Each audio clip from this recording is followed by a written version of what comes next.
आप सभी लोगों का स्वागत है फिर से एक बार ईद क्रिक जोन में। आशा करता हूँ सभी लोग सही सलामत होंगे। तो चलिए शुरू करते हैं आज का वीडियो, जो कि खास तौर पे देखें तो आज सुबह जो मुकाबला खेला गया है यूएसए और वेस्ट इंडीज के बीच, और ये बहुत ही अहम मुकाबला था दोनों ही टीमों के लिए। क्योंकि अगर आप देखें तो वही दोनों ही टीम के पास मौका था, और वही दूसरी तरफ देखें तो वेस्ट इंडीज के पास ज्यादा थोड़ा बहुत मौका इसलिए था क्योंकि अगर आप यहाँ पे बड़े मार्जिन से जीतते तो आपके लिए मौका पूरी तरीके से खुल जाता। और वही जो दक्षिण अफ्रीका ने जीता इंग्लैंड के खिलाफ, उस जीत के बाद और भी ज्यादा ये ग्रुप खुल गया, जिसमें से अगर आप देखें तो टॉस, हालांकि वेस्ट इंडीज ने जीता, टॉस जीतकर पहले गेंदबाजी करने का फैसला किया, और वो जो फैसला था वो सही फैसला था। क्योंकि अगर आप देखें तो ये यहाँ पे थोड़ा बहुत बारिश हो रहा था, थोड़ा बहुत धीमी सा पिच था, थोड़ा बहुत स्पिनर्सों के लिए मददगार साबित था। इसलिए अकील हुसैन, गुदाकेश मोटी और रोस्टन चेज ये कारगर साबित हो सकते थे इस यूएसए के बैटिंग लाइनअप के लिए। और वही मोनांग पटेल फिर से वही चोटिल होने के कारण इस मैच में भी मुशक्कत करते हुए नहीं नजर आए। एरन जोन्स कप्तानी करते हुए नजर आए। लेकिन जो शुरुआत थी यूएसए की, हालांकि वो शुरुआत उतना खास शुरुआत नहीं था।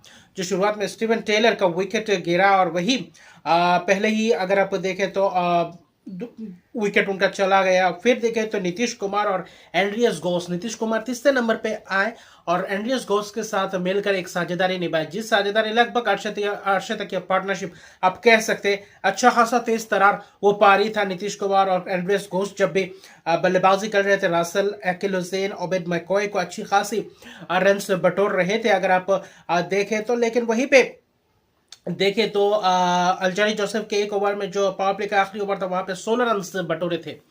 लेकिन जब पावर प्ले खत्म हुआ और उसके बाद आए गुदाकेश मोती, और उस ओवर में जो विकेट गए, और वही विकेट ने थोड़ा बहुत मैच को वापस खींचा, जो कि नीतीश कुमार का विकेट था। 20 रन लिए बनाए और पार्टनरशिप अच्छा खासा निभा रहे थे। फिर एंड्रियस घोष का अगले ही ओवर में विकेट वो अल्जारी जोसेफ ने ही चलता किया, और शेई होप ने उनका कैच पकड़ा। 29 रन की पारी के लिए 16 गेंदों में एंड्रियस घोष ने, और वही मैं कहूंगा मैच का टर्निंग पॉइंट। क्योंकि जो शुरुआत किया था नीतीश कुमार और एंड्रियस घोष ने, पावर प्ले अच्छा खासा घटा था।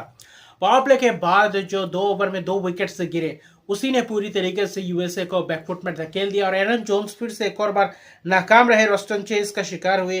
बाद में रोस्टन चेज ने एक ही ओवर में 2 विकेट, लगातार 2 विकेट से ले चुके थे हरमित सिंह और कोरी एंडरसन का। फिर वो हैट्रिक पे थे मौका, लेकिन हैट्रिक ले नहीं पाए।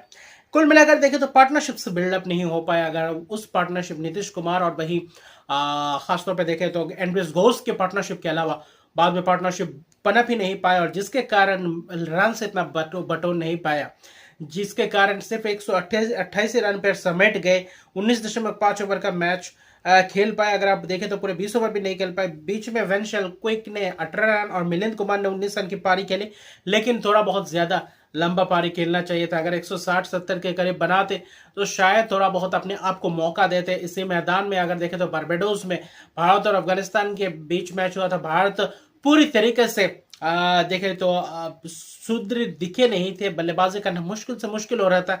इसलिए उनके पास भी मौका था, स्पिनर्स थे, कंजीगे थे, वही हरमित सिंह थे, लेकिन रन्स बोर्ड पे लगाना बहुत ही जरूरी होता है, और वहीं पे चूक हो गई। जिसमें से रोस्टन चेज ने 3 विकेट, 4 ओवर में 19 रन देकर, गुडाकेश मोती 3 ओवर में 14 रन देकर 1 विकेट, बहुत ही किफायती वो स्पेल और विकेट चटकाए। अल्जारी जोसेफ ने भी 2 विकेट जबरदस्त अंदाज में चटकाए, और बाकी बच्चा कुचा कसर रसल ने 3.5 ओवर में 31 रन देकर 3 विकेट। अकील हुसैन ने जबरदस्त गेंदबाजी की, हालांकि देखे तो 13 रन से दिए, लेकिन विकेट नहीं चटकाया, लेकिन स्पेल जबरदस्त स्पेल। और एंड्रियस घोष फिर से एक और बार दिखाया क्यों यूएसए की टीम बल्लेबाजी पे थोड़ा बहुत निर्भर करती है उनके ऊपर। कोरी एंडरसन का टूर्नामेंट बहुत ही खराब गया है इस T20 वर्ल्ड कप में। जैसा अपेक्षा था उनसे, वो अपेक्षा में खरे नहीं उतर पाए, ये एक बात है। बाकी जो चेस था 129 रन का, ऐसा लग रहा था कि शायद अच्छा खासा कोशिश कर सकते हैं और अच्छा खासा विकेट चटका सकते हैं पावर प्ले में।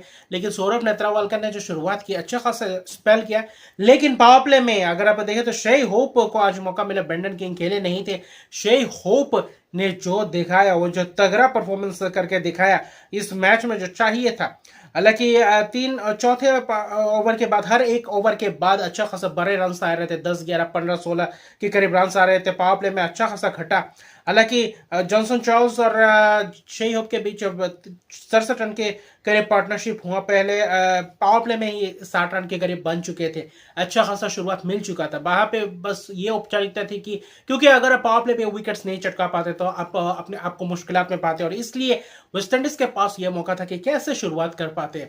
अगर जैसा शुरुआत मिला अगर वैसे ही फिनिश कर पाते, अगर देखें तो जल्दी जल्दी फिनिश कर पाते, बड़े मार्जिन से अगर जीत हासिल कर पाते तो वहां पे रन रेट में बढ़ोतरी भी कर सकते जीत के साथ साथ। और वही करने की कोशिश में शेई होप पूरी तरीके से धाकर अंदाज में बल्लेबाजी करते हुए नजर आए। 8 जबरदस्त छक्के लगाए आखिर में। अगर आप देखें तो वेन शेल्क्विक और वही अगर आप मिलिंद कुमार के ओवर में भी लगातार 3 जबरदस्त छक्के लगाए। एक ओवर में 22 रन, आखिरी ओवर में यानी कि 11वें ओवर में जाकर मैच खत्म हुआ, उसमें भी 3 छक्के लगे, 2 पूरन के बल्ले से, 1 शेई होप के बल्ले से। शेई होप ने कुल मिलाकर 8 छक्के जड़े, 82 रन बनाए। सिर्फ और सिर्फ 39 गेंदों में 210 के स्ट्राइक रेट से खेले, 4 चौकों की मदद से। पूरन ने भी 27 रन बनाए 12 गेंदों में, जिसमें से 3 जबरदस्त छक्के थे वो आखिर में बटोरे थे। लेकिन गेंदबाजी साधारण से रहा, विकेट चटकाए नहीं। हालांकि हरमीत सिंह ने एक ही विकेट चटकाए 2 ओवर में 18 रन देकर।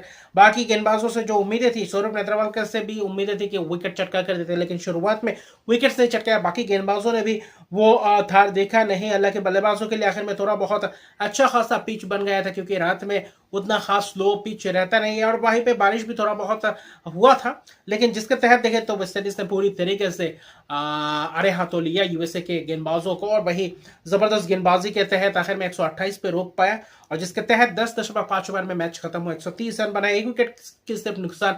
2 पार्टनरशिप चाहिए तो वही 2 पार्टनरशिप, एक 67 रन का, एक 63 रन का नाबाद पार्टनरशिप, और नाबाद रहे शेई होप 82 रन बनाकर। और क्या यह जबरदस्त जीत, और 9 विकेट से मुकाबला जीता। सिर्फ 9 विकेट से ही नहीं, बड़े मार्जिन से ये जीता, और अभी ये 3 वे टाई हो सकता है, क्योंकि इंग्लैंड का मुकाबला होगा यूएसए से, और जो कि वहां पे भी आपके अपने आप को मौका दे सकती है, क्योंकि इंग्लैंड दक्षिण अफ्रीका के साथ हारे। दक्षिण अफ्रीका अगर वेस्टइंडीज के साथ हारते हैं तो वहां पे आया जाएगा मुकाबला रन रेट पे, और रन रेट पे कौन आगे जाएगा, क्योंकि अभी दक्षिण अफ्रीका भी पूरी तरीके से पुख्ता नहीं है, यानी कि सेमीफाइनल में पहुंच जाएंगे। तो ये दिलचस्प हो गया ये मुकाबला, और आखिरी मुकाबले तक जाएगा, जो कि कल होगा मुकाबला इस ग्रुप का, ग्रुप 2 का, जो कि इंग्लैंड और यूएसए शाम को भिड़ेंगे, और वही सुबह मिलेंगे भिड़ेंगे दक्षिण अफ्रीका वेस्ट इंडीज। वो धड़ाकेदार मुकाबला होने वाला है, जिसमें से पता चल जाएगा क्या यूएसए कुछ उलटफेर करने की उम्मीद में उतरेंगे, क्योंकि आखिरी मुकाबला उनके लिए नथिंग टू लूज वाला सिचुएशन रहेगा। क्या कुछ कर सकते हैं आखिर में जाते जाते, ये एक चुनौती पेश कर पाएंगे या नहीं, ये देखने लायक बात होगा। बाकी जबरदस्त मुकाबला है। अगर दक्षिण अफ्रीका वेस्टइंडीज के खिलाफ जीत जाते हैं, और वही इंग्लैंड यूएसए के खिलाफ जाते हैं, तो दक्षिण अफ्रीका यूएसए इंग्लैंड जाएंगे। इंग्लैंड अगर वहां पे अगर आप जीत और जीत करते हैं, वहां पे वेस्टइंडीज जीत और जीत करते हैं, तो वहां पे भी रन रेट मसला आएगा। लेकिन रन रेट में से भी शायद वेस्टइंडीज और इंग्लैंड बाजी मार जाए, क्या पता, और मुकाबला तगड़ा होगा। लेकिन आज का ये मुकाबला, हालांकि जो यूएसए से एक्सपेक्टेड था वो खरे नहीं उतर पाए। पावर प्ले में अच्छा खासा था बल्लेबाज में, उसके बाद यूएसए दिखे ही नहीं, और उसके बाद हावी होते हुए दिखाई दिए वेस्टइंडीज के गेंदबाज, और बाद में बल्लेबाज शाही होप ने पूरा तरीके से धराशायी कर दिया। जबरदस्त प्रदर्शन शाही होप द्वारा, क्या जबरदस्त और क्या अहम पारी आया अहम वक्त पे, यह सबसे बड़ा महत्वपूर्ण बात है। और बाकी जो मुकाबले खेले जाने वाले और 2 मुकाबले ग्रुप 1 का, वो भी लेकर हाजिर होऊंगा प्रीव्यू वीडियोस लेकर थोड़ी देर बाद हाजिर होऊंगा। तो अभी के लिए इतने रखा, मेरे चैनल को सब्सक्राइब नहीं किया तो मेरे चैनल को सब्सक्राइब कर दीजिए, लाइक शेयर कमेंट जरूर कीजिए। तब तक के लिए गुड बाय।